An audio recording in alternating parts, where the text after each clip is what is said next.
हमने आपको अभी एक न्यूज़ बताई थी कि गोलकुंडा बंजारी दरवाजे पर कुछ शरपसंद अनासिर बट्टू लगाकर पूजा करने की कोशिश कर रहे हैं। कारवान एमएलए कौसर मोहिउद्दीन साहब को जैसे ये इत्तला मिली, उन्होंने गोलकुंडा इंस्पेक्टर के साथ मौके पर पहुंचकर ये सारी चीज़ें निकाली है और वहाँ की साफ़ सफाई करवाई।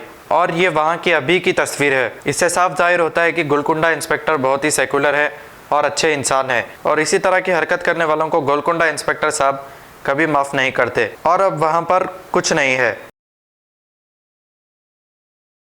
जर्मनटन हॉस्पिटल ऑर्थोपेडिक से मुताल्लिक हर मरीज यहाँ शिफायाब। बैनुल-अक़वामी शोहरत याफ्ता और इनाम याफ्ता doctor Mir Jawad Zar Khan, senior orthopaedic surgeon, advance operation theatre, ICU, digital x-ray, laboratory, physiotherapy, pharmacy, sharing और प्राइवेट रूम्स, लेडी डॉक्टर्स और डॉक्टर अर्जुमन सुल्ताना गायनेकोलॉजिस्ट की खिदमात हासिल। वाजबी फीस और मुकम्मल सहूलियात से हजारों मुतमईन। एम्बुलेंस से आरास्ता Germanton orthopaedic hospital, pillar number 150, Attapur, Hyderabad. अगर हमारी न्यूज आपको पसंद आई है तो सबसे पहले शेयर कीजिए, लाइक कीजिए, फिर खास तौर पे हमारी रिक्वेस्ट ये है कि सब्सक्राइब करना ना भूलें। 7H न्यूज़, आपकी आवाज़।